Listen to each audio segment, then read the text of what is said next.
Guys, what if I told you that there's a mushroom in these woods right now that has been used by the indigenous for at least 5,000 years and may have psychoactive properties? Hey, let's go check this out. Mr. Jeff, the mountain legend, with a story that has no end.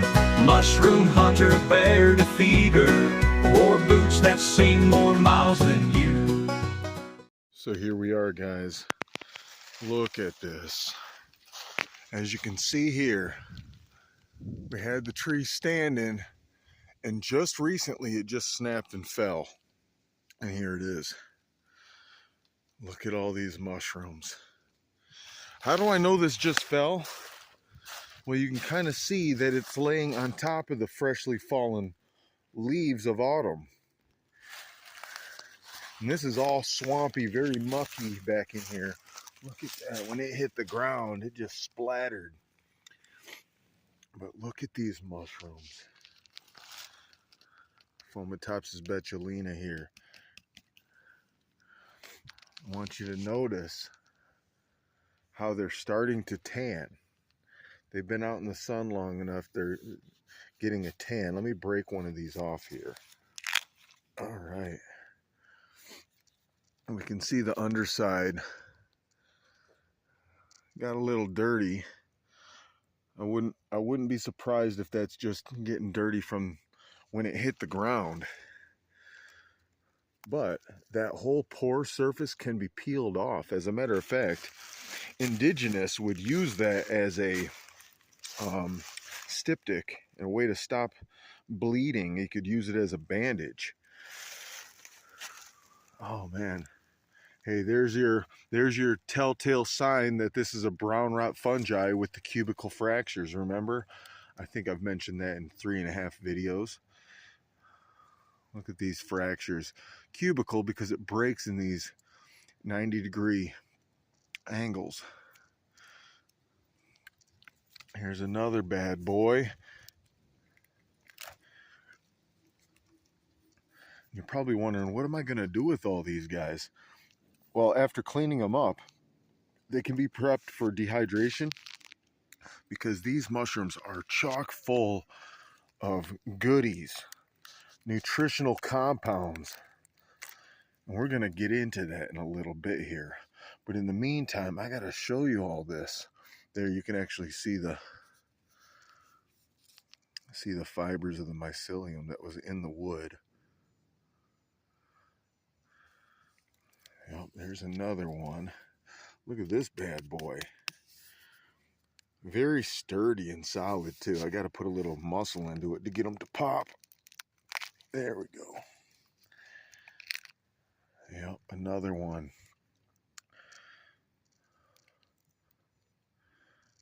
Very nice. Getting some up-close shots for y'all. You can really get a sense of what I'm holding and dealing with here. There's another one. Look at this little guy. And did you know these, although inedible now, too tough to chew on, when they are small, when they're very tiny, or very fresh, I should say, and still white, they can be soft enough to actually be chewable upon cooking. Not too tough. This one kind of had a funky morphology going on. Look at that. Oh, it kind of split at one point in its growth there. All right, let's keep moving. We got more. There's another one right down there. Man, I'm just getting started, guys. This one here looks very clean, relatively speaking, compared to some of the other ones that didn't get the dirt splashed up on them. But we're still going here. I got to get on the other side of this muck. There we go. Let's keep going. Man, look at, I love looking at how it totally rotted out this wood though. You see that? You can actually see the mycelium in here. Man. Might have to get a sample of this tissue because since it's from this part, I might be able to get some kind of genetics that are hardy to this environment, to this locale. All right, look at this bad boy. Big boy here. There's another one. This guy here. And we got these 2 for 1. Look at that. Oh, I thought it was one and the same. It is 2 separate. All right, see that? Look at this little button. No. Now, what am I gonna get out of consuming birch polypore? It's not edible, right? As a gourmet, delicious mushroom. But I can make a tea out of it. I can make a tincture out of it. And all kinds of goodies as a result can get in my body. We're gonna have to explore that when I get back up to the truck. Look at that. You notice how it has this kind of a rolled in rim? Definitely accentuated right at this part. But typically you see this as it grows. It has this like rolled in edge. You can see it really good on this one too. Let's pull that back. There we go. All right, we got a decent, dang, we got a decent quantity of them all along there. And I didn't even get to the tree yet, the part that's still standing. You can kind of see, this was a twin, or not a twin, but it was, we'll call it twin trunks here going up. And you've got the birch polypore on both of them. And so much of it. All right, I'm actually kind of just looking around to see if there's other trees in the same condition. I don't really see any out throughout here. This seems to be the only one that really has that going on. And just for the record, birch polypore, aka Fomitopsis betulina, can be seen on living birch. Typically, they're going to be older. They're going to be toward the ends of their lives, the trees that is.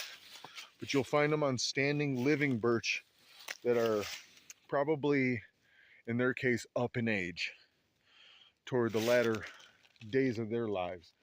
So that, I think, is the case here, because I don't think this tree is necessarily dead, especially the other side. But this side, as we can see, has fallen. Hey, here's a good shot of the trunk cross section here where it snapped. Can you guys see that? I know the lighting's not super great. I just want you to notice how it just cleanly snapped in spots.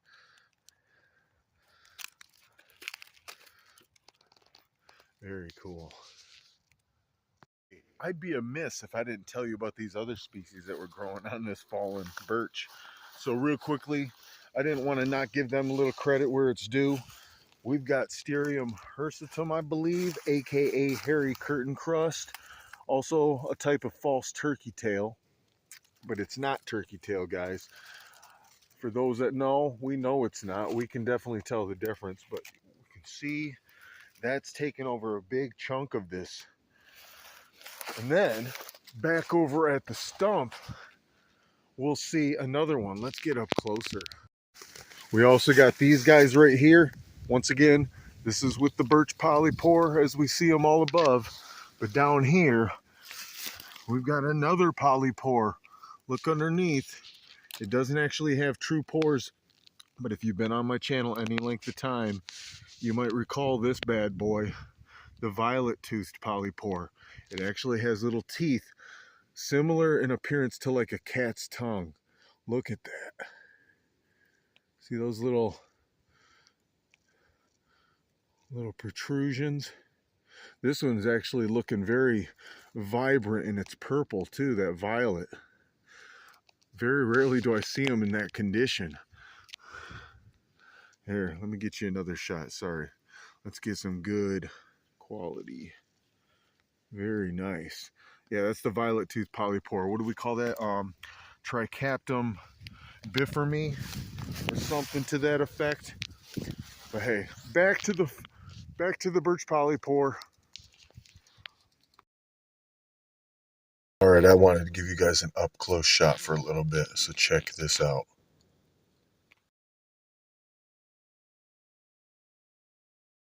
Notice those really tiny pores.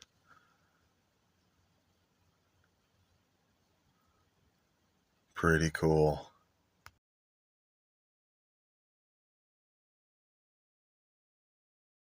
We are back at the truck. You know what's about to happen.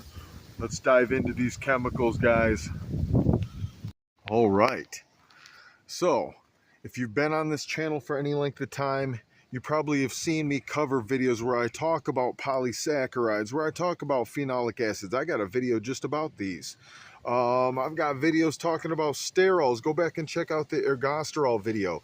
I got videos about triterpenoids. Go check out my video on betulin and betulinic acid. But that aside,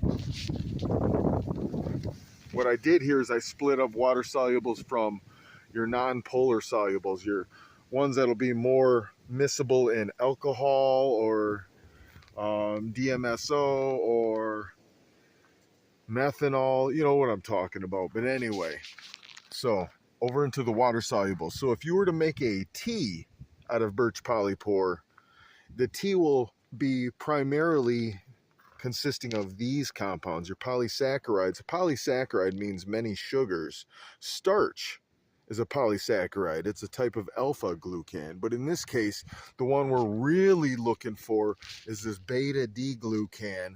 This particular polysaccharide is not digestible with our body's enzymes, but our microbiota, the gut flora that we have, they're able to break these down and turning them into fuel for them. So we call these beta glucans, we call these prebiotics. They're actually food for your gut flora. Well, why do you want to feed them? Because they are responsible for producing a lot of different goody chemicals, including some neurotransmitters. So get you some prebiotics in your diet. I got a video talking about that where I go over beta glucans found in turkey tail. You can go check out that video. Hey, why don't I give myself the shameless plug right now too, just to mention that if you haven't subscribed, now is a great time to do that. Right, on to the next one, phenolic acids. Hey guys, phenolic acids are produced by a lot of organisms like plants and certain fungi as a way of protecting themselves from invaders like other fungi, insects, nematodes, you name it. They produce these compounds as a way of keeping them out of them. Guys, these next two compounds, ergothioneine and glutathione, are super important for our, what do we want to call it? Our ability to reduce oxidative stress, we'll say. Call them antioxidants, right? Well, glutathione is our body's primary antioxidant. And there's a huge correlation between glutathione levels and our health. Ergothioneine does many of the same things that glutathione does, and it has the ability to be stashed away. Our bodies sequester this compound in areas where we have high oxidative stress. And even though our bodies are not capable of manufacturing ergothioneine, we do have transporter molecules that take this to where it needs to go, as if our bodies is already prepared to handle such a substance. So get you ergothioneine in your diet. Mushrooms are chock full of it. That's probably one of the main reasons mushrooms are the superfood that they are. Ergothioneine, guys, get you some. All right, now jumping over to our, we'll call them non-polar soluble compounds, the ones that'll be extracted in your alcohol tinctures more so than your water-based extracts like teas. So we have first our triterpenoid compounds, betulin and betulinic acid.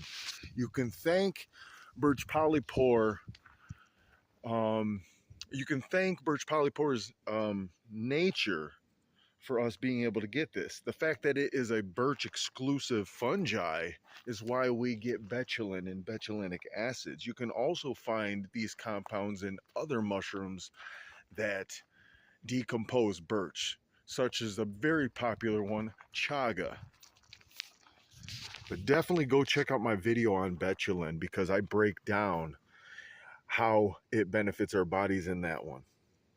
So, the fact that these mushrooms are able to take energy from the sun and produce vitamin D is testament to their health promoting qualities in these sterol compounds. Ergosterol, I have a whole video where I show the similarity between ergosterol and cholesterol.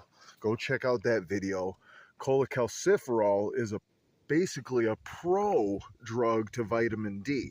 Our bodies will take this compound and form vitamin D from that. And vitamin D, guys, we get vitamin D from the sun just like these mushrooms do. But the thing is, we ain't getting much sun this time of year.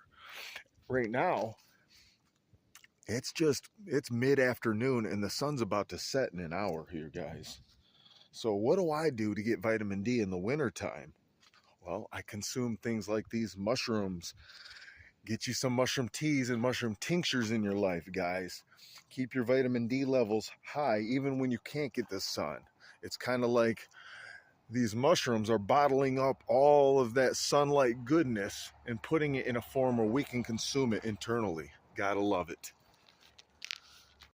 So, guys, I know what you really came for, and that's those indoleamine compounds. Could this mushroom be the mystery mushroom we nicknamed Polyporus mysticus, the mystical polypore? Could birch polypore be the legendary mushroom that the indigenous in North America were using for psychoactive purposes? Whether it's going on a vision quest or what, we're not completely sure on this, but I have my suspicions. Check this out. So we already know that birch polypore contains indoleamine compounds such as melatonin and 5-methyltryptamine. Could it be possible that birch polypore has active indoleamines that would work in a similar fashion as some of the indoleamine compounds found in other mushrooms like psilocin and psilocybin, found in hundreds of various species, including many of the psilocybes? Well, I have my suspicions that if you consume this mushroom in a tea or tincture form, you may be consuming some of these indoleamine compounds. The thing is, our bodies quickly break down these indoleamine compounds using enzymes called MAOs, monoamine oxidases. You've got a couple different kinds of them, and they break down compounds such as your tryptamine compounds, making them inactive if you take them orally. Hence, if you've heard about ayahuasca, the brew that they would consume in like South America, they're combining a plant that contains tryptamines with another plant that contains MOA blockers or MOA inhibitors, stopping the breakdown of the tryptamines in the gut, allowing the body to actually have an effect from the tryptamines. So I have a hypothesis that maybe if consumed with an MAO inhibitor, birch polypore may actually have some sort of psychoactive and or psychedelic effect. We haven't discovered yet because nobody's taken the time to process that and do something with these.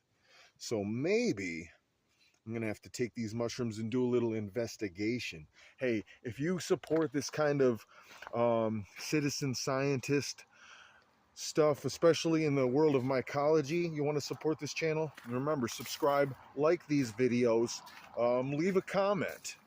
But I would like to see if I can take this exploration into birch polypore further, maybe even cultivate it, and who knows where we can go from there. This is what it's about, guys. Let's learn our land. Let's get reattached to nature. That's what we are. That's where we came from. We just sort of kind of got lost in the process here. But the future of things like whether it's medicine, remediation, just different technological applications. We discover it by playing around with this stuff. Hey, help me as I help y'all learn about mushrooms. I appreciate you watching this video to the end. And as I do with my Monday night premieres, I was typically going live afterwards, but we're not doing that due to my own personal job scheduling and such. But I do welcome questions. Some of my videos, as a matter of fact, were a result of previous questions I received from my viewers. So I thank you guys. But until next time, peace. Mr. Jeff, the mountain legend, with a story that has no end. Mushroom hunter, bear defeater, wore boots that seen more miles than you.